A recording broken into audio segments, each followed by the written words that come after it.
Warning! The following audio may contain coarse language and other material that may not be suitable for a younger audience. Listener discretion is advised. Also, we may spoil everything and anything, so you have been warned.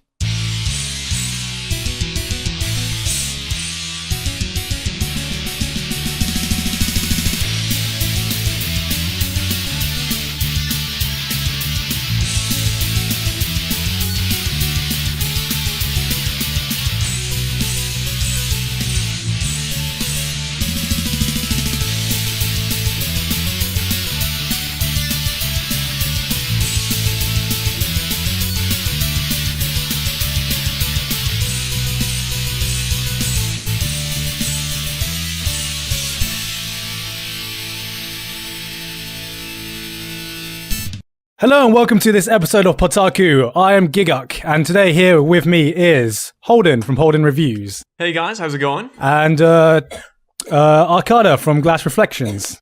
Greetings, everyone. And that's me for the intro because I have no idea what else to say. So, what's our first topic, guys? So, what have we been watching, or what would we wish we've watched, since we've all been really lazy and haven't really watched anything, really? Yes. Yeah, considering it's been like 2 months since the last time we did this thing, you'd think we would have watched more, and we probably have, but the fact of the matter is, even if we watched something like a month ago, that was a month ago. Yes, well, we have been lazy with PodTaku and just anime in general, it seems like.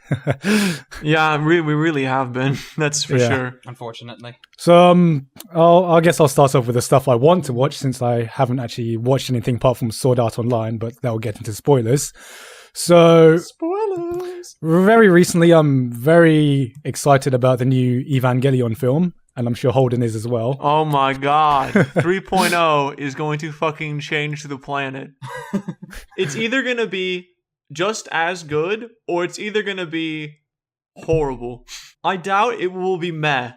Yeah, my expectations are so high that it's going to either be amazing or shit. My question is, how is your expectations this high as it is? Now, I haven't seen 2.0, but based on the original series and based on End of Evangelion, how could you possibly think that this thing is going to be like the second coming of Christ? I think I speak for me and Garrett when I say 2.0 just blew everything Evangelion out of the water. Yes. Like, it was fucking awesome. It was like, all right. Like what 1.0 was, it was all right. It was just good because the original series was just good, you know, up until this point. And then you go into 2.0 and you're just like, oh my god, where the fuck did this come from? You know? 2.0 is out of its unexpected bliss. You didn't expect it to be this good. Because you watched 1.0 and you thought, oh, this is just a rehashing with new animation. And then you watch 2.0, and 2.0 is just fucking amazing. Yes. Like, there's just so much about 2.0 that was really good. Yeah. Especially because, it seems like, remember how I was saying that Rasafan is what I thought Evangelion should be when I finished watching Evangelion? Yes, you did say that before. Well, yeah. Yeah. So far, 2.0 is exactly what it should have been the first time around, but even better than my expectations. 2.0 is just really different. If you've seen Ava, and even if you haven't seen Ava, it's still really good, because I've shown it to people who haven't seen Ava, just the 2 movies. Yeah. And they're really excited because the second one was really fucking good. Yeah, I mean, like, but I'm also thinking, how can you top it? How can you top it? Apart from having Asuka with an eye patch. I mean, Mari might be really interesting, but even so, the odds of something really dynamically new happening are really low. Yeah. It would have to be really out of left field to surprise me at this point. Yeah. Or they could just make an animated version of Return of the Jedi. Well, they are in space, so there is something happening. Robots flying in space. Then it would be Gundam and Macross and Macross, yeah, definitely. Everything. And just about 90% of mecha anime out there. Yeah, basically. But Ava, whatever it was, really. Yeah. Ava was all terrestrial and shit. Terrestrial mech can be good. Oh yeah, definitely. I think those are my favorites, like 8th MS Team. How 8th MS Team and Wing are just awesome. Although Wing goes into space. And Full Metal Panic. Full Metal Panic, I've heard, is really good. Full Metal Panic is really good, but the first season was just good. But then I prefer the second raid which was amazing, I thought. Yeah, no, the second raid is amazing. I found the first season, it's good, but it's just kind of... How do I describe it? It's probably the baseline of all anime. It would be a good show to show people who have never seen anime before as an example of this basically has everything. Pretty much. It is like the biggest clusterfuck of genres. That's because if it's like... It's not exemplary. It's not really, really freaking amazing, but it's good enough that you can watch it and still enjoy it. If someone asked me what is anime, I would just go, just watch Full Metal Panic. You got giant robots. You got high school. Not only high school, you have chicks with multicolored hair. Yes, chicks with multicolored hair. Yeah, and who can pull random objects out of their ass and then just hit the main protagonist with it. Comedy. Yeah, you have random power ups. If that's what you call it. Yeah, I mean, it does. It's just got about every trope in there, hasn't it? It even has a Shinji Ikari, voiced by Spike Spencer. Yes. That is pretty weird, actually. And actually, you just rewatched Ava, didn't you, Tristan? Yeah, about a month ago. Yeah. How was it? Like this, whatever time through it was for you. This would have been all the way through. This is probably my second time watching it from start to finish. Though I have seen. Eva was one of those shows that are like you watch random episodes in different places because of whoever you're watching it with. But watching it from start to finish, my second time full through, it was great. It's still a good show up until the last couple episodes. But yeah, I enjoyed watching it. So, did you watch it with someone new? Yes, I did. I watched it with my girlfriend. It was her first time watching Evangelion, and it was fun just because in the final episodes and even through most of End of Evangelion, I wasn't actually watching the TV. I was too busy watching her and her reactions and seeing what she was getting out of it. Ava is a mixed bag of emotions. People watch it and it's really you get out what you put in. Like I put in all this like effort in like I really liked the characters and stuff. Mm-hmm. And so I got out of it like, so this is what happened. That kind of sucks. But if you really hate Ava and you watch the ending of Ava, you might really like it because you're like, it's their just desserts. Well, I don't know. What did she think of it then? The ending. I mean, what did she think of the ending? She was confused because at first we watched the ending of the show, and I was just like, so if I told you that was the final episode, what would you say? And she was just like, you're joking, right? And I'm like, no, that's the end. And it was like, okay, but there's also a movie. And it was like, okay, let's watch the movie. And then we watched the movie, and she was like, is that the end? And I'm just like, yeah. My favorite thing about the end of Evangelion, the movie, not the show, the end of Ava, no matter how many times I watch it, I still find it like there's just like quality entertainment. Like I don't know why. Yeah. Like the end of the end of Ava looks really good too. It does. It looks amazing. The first half. Yeah, it does. Like it's so fucking good looking for 1997. Yeah. It's absolutely crazy. How I describe the ending of Evangelion, both the film and the actual final episodes, is that it was so bad and convoluted that the guy had to remake it twice. Well, unless it's a sequel, which was my theory. Yeah, okay. Explain this theory that the Rebuild movies are sequels to the original show. Okay. So this isn't really a spoiler at all, but so alright, I've constructed this theory where the Rebuild of Evangelion is really a sequel to Evangelion. Alright, hit me. Okay, so the sea of LCL is a red sea, and in the show it was never red. But at the end of Evangelion, the sea of LCL is the red ocean. And so in the other series, the thing is entirely red. So the concept is that the reason it's called the Rebuild is because they're rebuilding Earth from what it was before when it was just nothing because the planet was wiped. Which, it could be taken two ways. I really like that concept because it's like they're trying to correct their flaws. But it is also nice to think of it as a standalone. But either way, I think it's pretty cool. It was like a really cool fan analysis I read that I thought, wow. I see where you're coming from there. That kind of makes sense. Because it kind of makes sense. It's like they're trying to fix the world. Because it will explain one thing, which is the difference in Shinji's character. The difference in Shinji's personality. the significant difference in his character. I'm guessing he does some pretty badass shit in 2.0. But just know, Oh But my for your god. theory, It's okay. so cool. Does your theory apply Yeah. for getting 2.0 and just thinking specifically just 1.0? Does your theory apply? Because I'm looking at it, I'm just like, Yes, it does. it is exactly word for word. If they come back and they're redoing everything, even, okay, they obviously have no knowledge that all this has been done before. Yeah. Why are they doing the exact same things that they did previously? Because instrumentality is repeating itself until Shinji realizes his difference. Which at the end of 2.0, he starts to realize that he should change. Until he runs away again. Like, I don't know if it's true, but it was really cool. It's a theory that really made me think, and that's what I really liked about it, I think, was that it's not impossible, because it's Eva, and that kind of logic definitely happens in Eva, but it's also kind of far-fetched. But that's what I think is really cool about it, is it's not, I can't prove it wrong, but it can't prove itself right. Well, and the end of Evangelion wasn't far-fetched at all. You know, never. Shout out to End of Evangelion. If you've not seen Eva, you should probably watch it. Well, do you know what, Holden? Do you know that fan analysis has made more sense to me than the actual ending to Evangelion itself? Yeah, I know. It makes a lot of sense. That's always a positive. Like, I thought it was pretty cool. So is Rei like his mom or a clone or... That isn't that well explained, but it's still his mom as far as I'm concerned. Spoilers! But that's... Spoilers! We can put a notification before it if you want. It's not really a spoiler. Do you know why? Because no one fucking knows anyway. They heard the disclaimer. Yeah. Nobody... I don't even know. And I love Ava. I've watched Ava like 3 times.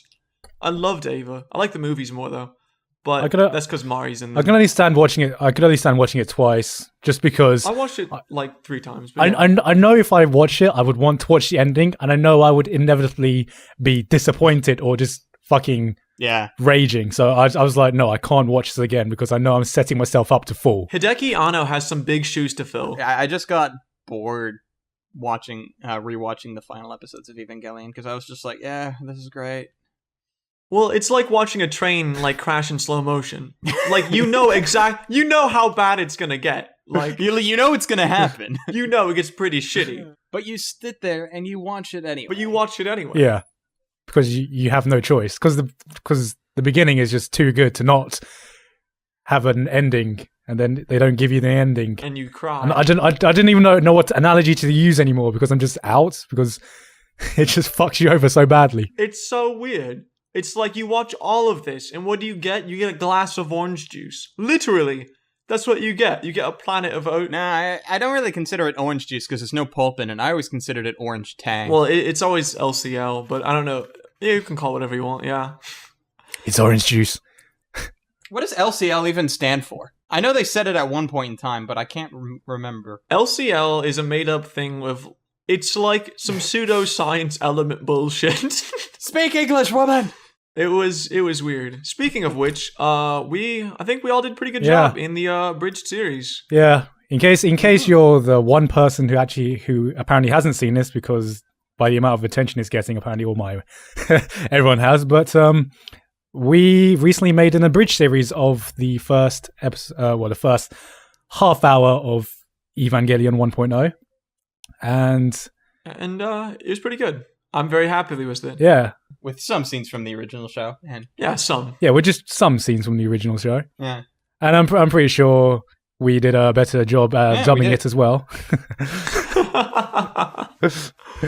Oh my god. I was very good. Yeah. I think it was really good. If you guys haven't seen it, you guys should probably go check it out. Shout out to Devil Kick Sanji. yes. Who voiced Shinji and Gendo at the same time. That guy is really good. He's got serious talent, man. If it was not for the credits, I would not have known that was like the same person. No, neither would I. Really well done. If you're listening to this, man, round of applause and like send me a friend request on Skype or whatever, man. I want to talk to you.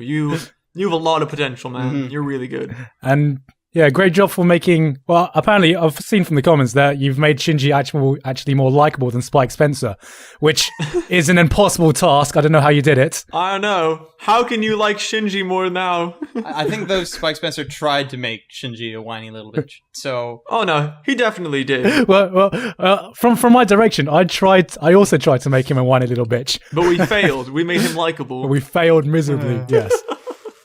Well, he had some really good lines, though, so that probably helped. When you laugh because he said something funny and not laugh because he did something stupid, that's where I think the change there is. And actually, so now that I've talked and Garin, or have you? Actually, I just talked too.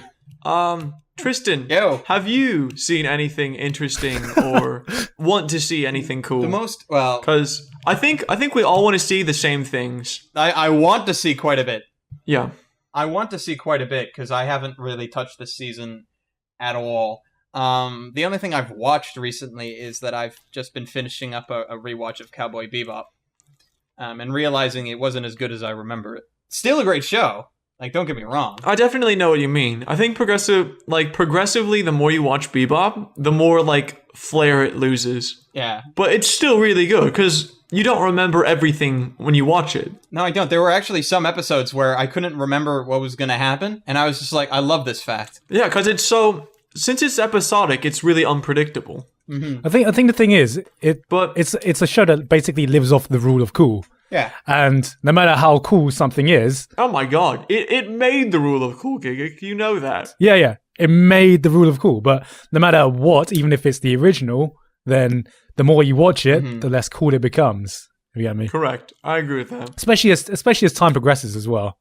I mean, how long has it been since Bebop first came out? Well, fucking 1998, so it's been about 14 years. Something like that. Well... it's a long time. Would you say it's aged really well and it's still the dub classic is still to this brilliant. day? Yeah. But no, it's still aged really well. The dub is still brilliant, but it's just rewatching it didn't give me that feeling of, oh, this was so amazing. I'm so glad I rewatched this. And it was just no, it was an enjoyable experience, but it didn't blow me away. That's interesting then, because here's a question: do you think that it's timeless then? I think eventually there will come a time when nobody will point to Bebop anymore. But at the same time, I also think that it might become it's almost like the Citizen Kane of anime. Or one of them. Actually, that makes a lot of sense. I would agree with that. I would say that no matter what happens, I think Bebop... Okay, so going back to what you said, Garin, I don't think Bebop's I think it's timeless. Yep. But I don't think it's infinitely rewatchable. No. But I do think you could watch it in any era and it will still it'll still hold its ground really well. Mm-hmm. Yeah. It just might not blow you away or anything. Because no, it's just... but I think it's still a really good story. Okay, what other shows are timeless then? Or movies or whatever? I would say some really interesting ones would be the really old Gundams. I think they're still really good, but not timeless, just because there's so many. Yeah.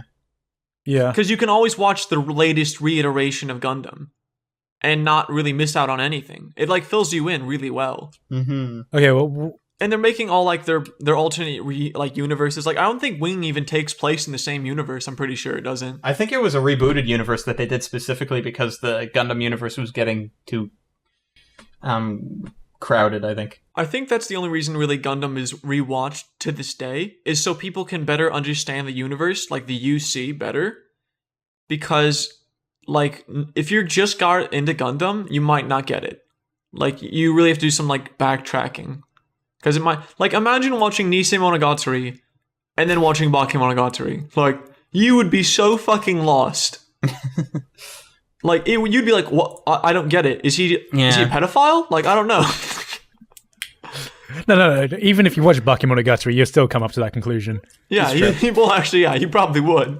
Yeah. With Hachikuji. Let's just see the people he hangs out with. Another thing I think one of the reasons why Bebop still holds up very well is that there are very few shows that come out in any given year that have that kind of feel or level of quality to it. Oh yeah, definitely. Oh yeah. If that makes any sense. Because I really doubt that anyone would say that a show like Lucky Star is going to hold a test of time 10 years down the road.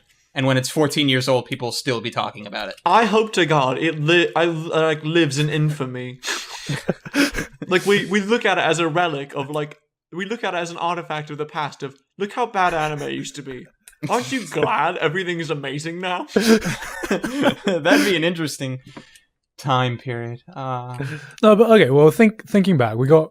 Would you say Bebop is say revolutionary? So if we go back in time, for its time, okay, basically for its time, Akira was fucking amazing, but yeah, now still is, yeah. No, it's not so great, is it? No, it ain't. No. I'm not sure how much. I think the same could be said about Blood and Ghost in the Shell as well. Well, after seeing Standalone Complex, I can't even watch the original movie anymore. Well, yeah. Like, Yeah, I yeah. agree with that, actually. If I was to watch the movie, it'd have to be 2.0. And then I'd switch back to 1.0 whenever it's CG. And then switch back to 2.0 whenever it's not. Fair enough. Just to avoid all the CG. Yeah, that was pretty bad. Okay. Standalone Complex is fucking amazing. How long do you think Redline will keep up its Quite a while. bar? Let's say. Okay, I've got a hypothesis about Redline. My hypothesis about Redline is that I don't think it's gonna last that long. Right. I think that we're gonna make stuff that measures up to it fairly quickly. Mm-hmm. But it's like the biggest thing with Redline was that it was entirely hand drawn. That's why it took so long. Yeah. I honestly believe Fate Zero looks like almost as good as Redline, if not better in some regards. Mm-hmm. Like, Fate Zero uses, like, gradients and looks really smooth and stuff. And Redline, everything looks like it was drawn on a cell. Because it was. Do you get what I'm saying? Because it was, yeah. Yeah. But, like, you know what I'm talking about. Like, whenever it's made on a celluloid, like, it has highlight, low light, and, like, base color. In Fate Zero, that's such a, like, there isn't a base color. It's like, everything has gradients. Like, I'm fairly certain that, like, Ryder's hair had more shades of red than, like fucking, than there are shades of lipstick. Like, it was ridiculous. I think that's going a bit overboard, because Like- there's a ridiculous amount of shades of lipstick, But no, because the gradients, it covers all the colors in between. As we all know. So it looks really good. And even in more modern anime, like Adolescence Upon an Incline, or as it's better known, Kids on the Slope, like they don't have any lines in it. Did you notice that?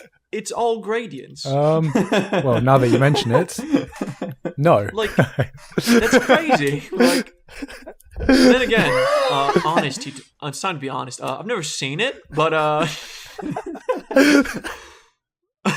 spoiler alert, Holden's never actually seen it, but Spoiler alert, that big rant we had at the end of the last podcast. Yeah, all bullshit. yeah, I was just trolling. I didn't actually know what the fuck I was talking about. But you had fun doing it. Oh yeah, it was a lot of fun. Yeah, it was a lot of fun. But I think animation is growing really fast, and I'm really interested. You don't think it's going to hit a ceiling at all? I don't think it will hit a ceiling. I think it will rather. There'll become a point where we try to make it more stylized. That'll be what will separate anime. Mm-hmm. Like we'll try to purposely make things look more of a distinct style so it separates itself from another series. Because all series will essentially look the same when it comes to animation wise. When you say we, who are you referring to? When I say we, Yeah. I mean like animation companies Right. are going to get to the point where they all have like the same skills, or rather the good ones do, with a budget, to the point where they all look identical animation wise, and they're going to try to use style to separate it. So like Madoka Magica doesn't look like animation wise, it's not that fluid. It's still really good, but it's the style that really separates it. Yeah. And so I think that we're all going to reach a point with animation where it's like we can't do any better with animation. So we're going to go, how well can we make it look different? So, like, it's going to be... people are just going to make a lot of shows like Gankutsuo. Oh, I would love to see more shows like Gankutsuo. Yeah, I think people are going to become more experimental. Why aren't there more shows See, yeah, like that? Because I think it like could that. probably cause seizures or something. It's like the fucking Electric Soldier Porygon. Yeah, basically. But yeah. I would love to see more studios like just, experiment with stuff like that. You know what I mean? And this is why nobody really pays attention to Gonzo. Because Gonzo does experiment, but they do it in weird ways. But we all hate Gonzo. I don't know. Sometimes they come up with amazing shows, and then they come out with this shit show. You might as well just be... Gonzo might as well just be a roulette. And then you put your ball in, and then whatever color it lands on, it's either good or shit. Yeah, it's a 50-50 draw. Yeah. Always. It always is for some reason. Yeah. So, because you could have something really great, like Genkitsuo, or you could have something kind of shit, like the original Hellsing series. What have they done recently, though? I'm Shit. Now that you actually paid attention to what now they've that you done said recently. it. That's a good question. Like, what have they actually done recently? That's a good... Like, what have they done? They've kind of went like Madhouse and just went off the radar. Well, no, Madhouse have still got their films. They did the sequel, The Last Exile. They did... they're coming up with the new Strike Witches. Oh, thank God for more Strike Witches. I'm sure we know which color of the roulette that's landed on. Does it rhyme with red? I'm just going through their list and trying to find things that are actually semi-new. Like-ish. Like, I remember whenever they were in their age where they got, like, the first computer to do CG. And they're like, dude, we can do CG. And they're like, dude, we can put that in GANs and make it look amazing, right? No, it's just not just in guys. We can put it in every show we make ever. There must be CG in it somewhere. Was Full Metal Panic made by Gonzo? The original series. Yeah, it was. Okay, yeah. that's what I thought. Because they had their CG submarine. And their CG giant Mecha Godzilla Yeah. mech thing. Whatever that thing was called, I can't remember. Oh, yeah. Like, Gonzo's a real mixed bag of stuff. Oh, you know Gankutsuyo? That thing's that's based on Count of Monte Cristo, which is set in 16th century France. Yeah, do you know what we need? Giant CG armor. Yeah. That makes perfect sense to me. Everyone who is moving needs to have carpet on them.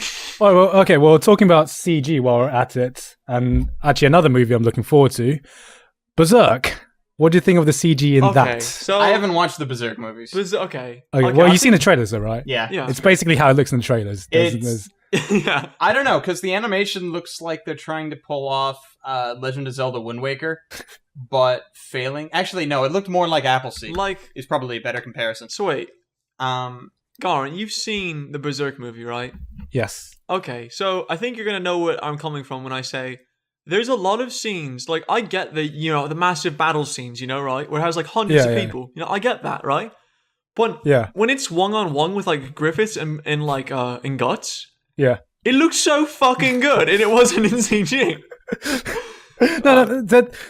There'd be this point where, it would switch from CG to cell animation.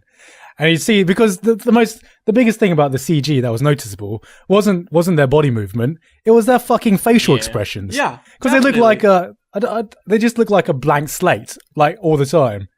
But whenever they animated them, like Griffiths, he was never like really CG, like his armor was and stuff. Yeah.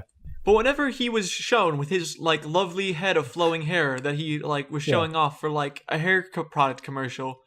Those were all animated and they looked amazing. Yeah, I'm pretty sure Kristen Stewart has more facial expressions than those CG people in the first Berserk movie.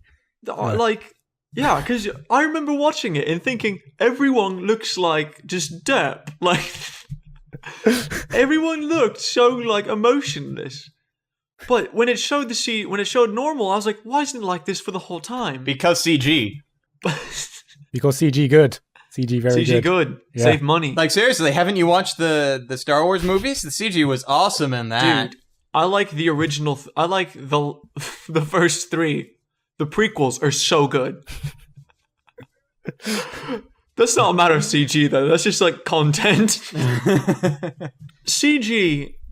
I'm really... I'm going to be honest, Garrett. Like, I'm really looking forward to the second Berserk movie. Apparently, according to the reviews I've read, the second Berserk movie, the CG is a lot less jarring, from what I've heard. Well, that's good, because that was a major complaint. Yeah, that was it's still there, but it's just less, like... It's just less noticeable. Because if anything brought me out of immersion watching the first movie, it was seeing this epic battle scene, and then just with soldiers charging towards this castle, and then just seeing their faces look like they're bored out of their fucking minds or something like that. I don't know fucking know. There was a lot of things I liked about it, and since I never seen or read Berserk, it was really interesting to me. So I would really like to see more, because I do see where it's going, but I don't know how it's going to get there. I definitely, this is, one of the most acclaimed manga, of all time. Basically. People love Berserk. And I can kind of see why, but I would like to further understand it. Because as it stands, it's it feels like a one-shot movie. because it leads up Right. to a lot of... Oh, my favorite scene, actually. I just thought about it. Whenever Guts is fighting the guys in CG armor, it's like dimensions colliding. Because one of the swords is hyper reflective towards light, and then Guts' sword is like matte, like it's like a matte finish that just absorbs all light. And I remember seeing one pausing it, I go, "What the fuck are they doing?" Well, the thing about CG, I mean, there's good CG, but Berserk just looks like it was set in the PS2 dimension. If you know what There I mean. actually is a Berserk game in the PS2 dimension. It was actually for the Dreamcast, but Saving money, man. But shh, no one cares about the Dreamcast. That's just a dream. That never happened. just cast that away. Something really interesting though about it is like I definitely see why people use CG, but it's whenever they have worlds collide that I really take notice. Like there's a scene in Gantz where this guy is beat up by this like CG like alien, and it looks like the CG alien like isn't even touching him. Like he's hitting behind him. Like it just had this really weird perspective to it. So I think if CG is going to be done well, I think CG should use like a huge matte finish, or I believe that they should use CG and just trace over it and just make really just like cells. Like it would take longer, but they do it all the time. CG reference is a huge thing. Yeah. But I do see it. I get it. An anime that I actually do really want to watch that we haven't mentioned was Psychopath by Gen Urobuchi, because he's the writer. That's kind of enough reason to watch it already. Yeah. Just throw in Geno Urobuchi in anything and you'll fucking watch it. Because it's really good. Doesn't even need to be the that there are certain names that'll make me watch anything regardless of what it is. Gen Urobuchi's one. Anything Ufotable does is another. If Yuki Kajira did the music, I'm watching it. I was about to say, you would say Yuki Kojiro because you love her. Yeah. She's really good. She is really good. Anyway, so because we only have a certain amount of time left, let's move on to the next topic, which is Kick Heart, the production IG Kickstarter. Yes, which if you haven't supported, go do so now, even if it's already reached its goal. Yeah, nobody cares, just do it. Yeah. No, because if it hasn't reached the first stretch goal of 200,000, and if it does, Richard Epcar said that he's going to help dub the thing, Which is kind of a big deal. Yeah. If nobody knows who Richard Epcar is, Richard Epcar did the voice of Bato in pretty much every Ghost in the Shell ever. He's pretty good. Yep. So Okay, so this is going to be a really interesting debate because I know how you guys feel about it, but I do not care. Like, I'm not saying don't support it. Definitely, if you have the money and you really want to support it. But I've been questioning it for some time now. Okay, go. Because it's like, I don't see why production IG of all companies needs money to make something. because it's not that production IG needs money. It's that the director needs money, and production IG is just the production studio that's handling it. Have you ever seen anything the director has done? I'm not sure what his name is, but have you ever seen anything he's done? I'm trying to think if I have. Okay, well, from the top of my mind, I can think of Mind Game, which it's not for everyone, but I thought it was fucking amazing. No, I'd agree with that. No, it is pretty freaking amazing. Yeah. I actually have seen Mind Game, and it is pretty fucking awesome. And if it's that is beyond, that's beyond weird. If you've seen it, it makes Furikuri look like a casual walk in the park. But it's really it wasn't made by Studio 4 Degrees Celsius. I think it was. It was, but it's For which that would make a lot of sense. And another one I can think of is Tech on Concrete. I haven't seen that one. Black and white, Take on Concrete, black and white. But so the thing is, with this director, I can understand why he's had to go to Kickstarter, because his films are weird, but that doesn't necessarily mean that. But I mean, how the fuck do you pitch what he does? If you're a director and you go, how do you even start to pitch Mind Game? Some directors could do it. If Satoshi Kon was still alive and he pitched something like that, he could do it. But that's because he's Satoshi Kon. Yeah, that's because he's Satoshi Kon. But someone more independent, You know, how would you go about that? If you get me. It would be hard, definitely. I definitely see why. But like after researching like the funds and how much it wants, I'm not totally against it because it wants 150K. Yeah. It costs about that much to make one episode of Bamboo Blade? Was that it? Yeah. Yeah. Because we know very little about how much a single episode of any anime actually cost, but ANN actually has listed an approximation on how much an episode of Bamboo Blade was made. Now, I don't know how accurate that is or how legit it actually is, but they put it up there, so I'm guessing it's in some way legit, and even if it's off, it's still somewhat of a representation that we can use. So yeah, but and then we just take that and we translate it, and it was about it's 2 times like since it's half the length and it's the same budget essentially. Yeah, it's gonna be 2 times as good looking, which I'm not against. Bamboo Blade is like the definition of like that was like the start of the 2000 normal looking show. Yeah. Like, there's nothing really eye-catching about Bamboo Blade. Well, like, you maybe like the character designs or something, but I mean, like, from an animation perspective, it had very good color. Well, from an animation perspective, since animation is getting better, does that also mean animation is also getting more expensive? That's a really good question, actually. You know, just because it's totally possible. Or the artists are just getting good, or the technology's just getting good. It could be. Yeah, because like now we give our animators like computers and stuff, and versus it's very rare that we use cells anymore. Like, granted, we do most storyboards and like keyframes by hand, but almost all animation is done digitally now and digitally colored because it's cheaper. Like, it's more effective and it's cheaper. Yeah, it's cheaper and it's probably faster. The whole argument with that is that it's not an organic image. And what I mean by that is, if you take something that's made for 1080p, you can't make it better than 1080p if it was made digitally. But if it was made on cells, you can always take better pictures of those cells as technology progresses. Well, so the whole thing is like we'll never see. Well, actually, no. If you create something digitally, it depends on how you create it. Exactly. If you just like draw something in Paint, yeah, you're right. But like if they made anime in vectors, you could upscale it to whatever the hell you want, and it would still look perfect. But I mean, like, there would be no need to, unless the cells themselves, like, the dimensions were more pixels than actually 1080p. Yeah, I was about to say, so okay, fair enough, you can't make better than 1080p, but honestly, who cares? Like, seriously, like, 1080p is, in my eyes, it looks fucking amazing. Yeah, I'm not saying it does it. It looks awesome, and we all know it. I mean, are you trying to say that 10 years from now? Yeah, see, that's what I'm saying. Like, I'm just trying to raise questions. Well, I'm just saying, like, at this present time, can we ever make anything better than 1080p that can actually take advantage of the fact that it's better than 1080p? No, we can't really, because I mean, there's not even TVs that like display better than that are like reasonably priced.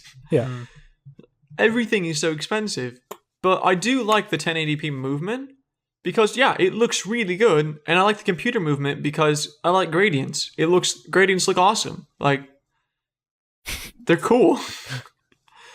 So Holden loves gradients. I really want to know, is Kick Heart going to be cell-made or digitally? Actually, I don't know if they stated that. They did. I'm going to assume if they don't say anything, I'm going to assume it's digital, because if it was to be made cell, I think that would have been something that they would have mentioned. Because I remember when Redline came out, the fact that it was done with cell animation. That was a selling point. It's a big selling point. It's a selling point right there. Granted, I have supported it already, even though I'm not fully, like, all for it. I do. The one thing I like about it is that it promotes using making fans pay for stuff. Now, here's what I mean by that. Like, if you really are anticipating an awesome series, if you donate your cash to it and they reimburse you with, like, I think I'm getting, like, a Blu-ray copy of the movie or something. Yeah. Like, that's worth... I'm getting a Blu-ray digital... I'm getting a 1080p download of it as well. Yeah, like, it's worth the money because not only are you helping them, you're also getting something out of it besides, like, the, quote, satisfaction...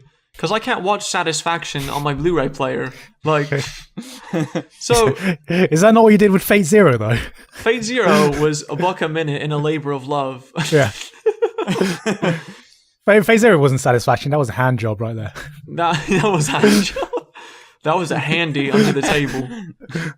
But like I think it's really cool because like imagine if we had the director like Tatsuyuki Nagai or someone, or just like any director for that matter, was going to make an anime and he pitched it, and we could donate a certain amount of money and we get a copy of the show, and they get better budgets to make the show even better than what it previously was.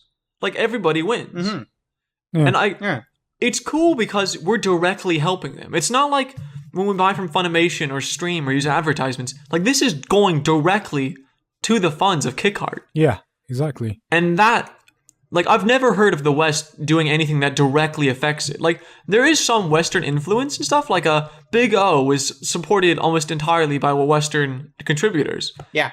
Cartoon Network. And Hellsing Ultimate wouldn't have come to be if it wasn't investors in the West. Not forget the Trigon movie as well. Oh, Blind and the Rebels. That was entirely because of the West. Yeah. And so, the West has never really directly influenced something like this. This is just really different. I've never really seen anything quite like it. I mean, if this experiment succeeds, I mean, I'm not sure how good the actual thing is going to be. I don't personally, at the moment, I don't care, because I'm just really interested to see what the future holds for just if this is actually successful. Because if it works, there's so many possibilities that could happen in the future.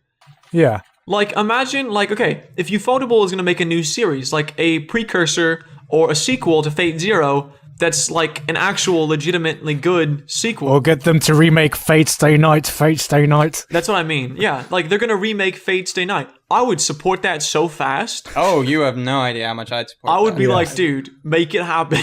I would sell Shut up and take my money. a lot of things. Take my house or whatever you need to get it. I would have been like, Gen Yurabuchi, take it now. Take my Go. house. Right like the wind. Take everything except my computer and my internet connection so I can watch it. I don't care if I'm in the middle of the street or whatever. Just Gen Yurabuchi, take it now. Write it.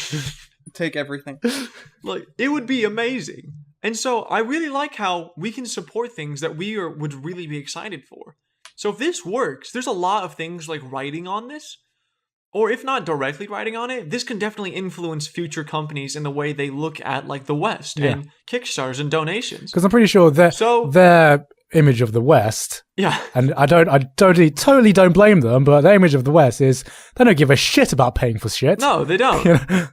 Like that, their image of the West is those bastards. When you compare the American otaku versus the Japanese otaku buys everything. They buy the DVDs, they buy a ridiculous amount of posters and figurines. You forgot the Dakimakuras. Yeah, the Dakimakuras, those two. Like, what do you have in North America? You got some people download most of what they watch. You have wallets. That's about it. Yeah, wallets. Wallets and keychains. The West. And cosplay outfits. And even them, they aren't official usually. No, well, of course not. They usually homemade by someone. Yeah, so there's a lot riding on it. And even if I don't fully get what it's trying to do, I hope it succeeds. Because there's a lot riding on it. Mm-hmm. Definitely. And does anyone else have anything else they'd like to say about it? Support it now. Yes, please Go. do. Do it. Seriously. Please do. If this thing gets an English dub at 200k, I will be very, very It would happy. be really amazing to see if it does. And time can only tell at this point. So if you have Go money, go throw it at Kickheart. Yes. Kick hot. Kickheart on Kickstart. Kick hot on Kickstart. Be a backer thing. So, I think that's all we got for this episode, actually. Yep. Thank you guys for listening. Yes. And I hope you enjoyed. I'm Holden from HoldenReviews. I am Arkada from Glass Reflection. I am Gigguk from the Anime Zone. And until next time, guys, sayonara. See you later. Bye. Stay frosty. And done. Well, everyone cut the shit. Oh my god, cut it. Got it. You know, the one thing I remember from the last podcast was just Holden at the end going, "Holy shit, guys, quickly stop recording." Right, it's fine. We're all back. It's fine. No, just keep recording. Okay. Don't stop. And he can edit it. yeah, That's what we said. Yeah. No, because me and him talked about this earlier. That as long as he's not the host, me and you won't drop call. Yeah. So we won't panic. Everyone panic. Oh shit! Tristan left. I think we should leave this bit for just at the end. But Tristan just dropped call there, and so now we have to fill up this dead space with whatever the fuck we want. Fuck yeah, that's what we do, right? Gigguk? Yeah, fuck yeah. Oh fuck. Shit. But no, he'll get back in a second. I have faith in him. Yeah. He's gonna fully drop. Yeah, he's gonna fully drop, and then he's gonna join. That's what always happens. Like, cause wait, he says that he's not online, but now he's gonna be online. Right. He's gonna join. I just love the way you typed shit. I thought we all dropped call then, so I was just like, shit. Dude, I feel like K Corona, like fuck. Yeah. Fuck. Stop swearing, damn it. all right.